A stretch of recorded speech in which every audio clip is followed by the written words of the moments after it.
Penn State going to play Oregon in Indianapolis. Damien, you'll be at this one. This should be fun. Oregon, a 3.5-point favorite in the Combine Dome. That's what I choose to call it, whatever they call it. The over-under in this game, 49.5. Damien, what jumps out to you in this game as sort of what you want to see the most in Oregon? They're kind of an interesting team. Mm-hmm. Well, we've talked all year about how this Penn State offense, really the whole team, but especially their offense, isn't super prolific. They're not super exciting. Outside of Tyler Warren, they don't have that go-to guy that's just going to win you a game or guarantee you yards or points or anything like that. So I got to turn to the defensive side of the ball. And we know Penn State has a really good defense. The number 4 in total defense, number 6 in scoring defense. I mean, they're led by Jaden Reed, who leads the team with 75 tackles and 3 picks. Like, this has got to be a defensive game for Penn State. Because even though Oregon has had times of inconsistency with how efficiently they move the ball, like, this is still a well-oiled machine. And Dylan Gabriel, Dan Lanning, like, they will eventually start to get things going. But if you're Penn State, you just have to find a way. How can you contain him? How can you contain the receivers? How can you not let the run game be a factor? Like, defense, defense, defense. If I'm James Franklin, this game is going to solely be won by our defense. On the offensive side of the ball, you know, you got to get the ball to Tyler Warren. We know that that's their only option. But again, if you can shut this Oregon team down and you can just keep it close, like, that's how you win games like this against teams who really are, quite frankly, better than you, like Oregon is to Penn State. You just have to keep it close. You have to make them keep chipping away. Make them drive the ball 12, 15 plays. Don't give it all up in one play. Play bend but don't break mentality. You know, give up 3 instead of 7. Find ways to capitalize in the red zone.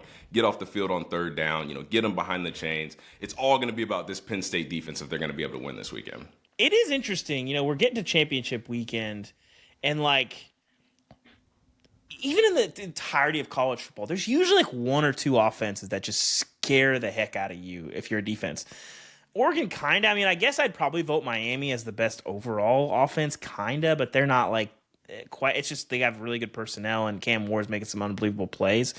But like, am I off base on this, Chris? Oregon might be the closest thing, but even they like aren't. You know, they're not just hanging 50 routinely. Yeah, Oregon is weird because they've been the number 1 team for a while. They're undefeated.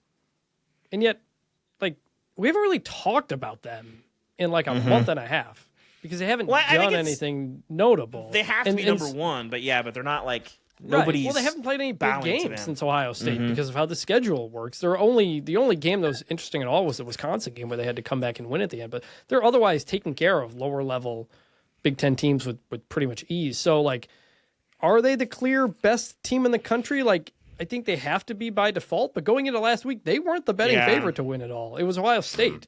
And so I don't like Tez Johnson is back. I think he caught a touchdown last week against Washington. That is big for them to have another weapon there. I'm very, very curious to see how this offense looks against a Penn State defense that has been very, very stingy. This is the first real test for Oregon since then. And it's kind of weird just with giant conferences, this is what happens. Yeah, it's I'm kind of when it comes to Oregon, I'm kind of like they should be number 1. The games have to matter. I don't have it. They should be the unanimous number 1, but like, and they might win the national title, but like, are they the best team? I don't know. Somebody's got to be. Yeah, but Damien, at the same time, who is? Yeah, I know. Yeah, it's a good point. Damien, I'm curious. In the Big Ten title game, it has rarely really mattered because Michigan's been bullying people, Ohio State bullies people. But you get Penn State and you get Oregon, 2 very different teams. How much do you think it matters this will be indoors and on turf for the Ducks? I think it definitely matters. I mean, especially when you talk about playing on turf, that's something that they're used to. I mean, my whole life playing, like, you want to be as acclimated to the elements as possible, and you want to be as familiar with the elements as possible. So I think it's going to be an advantage to them. But I think it just is a huge testament to both teams. Like, Penn State hasn't really been here under James Franklin. Oregon, their first year in the Big Ten, Dan Lanning, I mean, we see what he's done. So I think it's really just cool to see 2 teams that aren't, you know, like you said, your typical Ohio State, your Michigan. You got a newcomer, and then you got a team who really, I don't know how the hell they got here. Like, truly, I do not Ohio know how. State, like, baby. I know Penn State, you know, they've taken care of business in a lot of games. But, like, I look at the Minnesota game. I look at the Ohio State game. Like, there are a lot of instances where I'm like, how is Penn State in the Big Ten championship? But they are. That's the new world that we live in. So it's going to be an exciting game. I mean, Oregon offense, Penn State defense, 2 great head coaches, depending on how you look at it. If you take out James Franklin's record against top 5 opponents, he's still a pretty good coach. So it's going to be a pretty interesting matchup.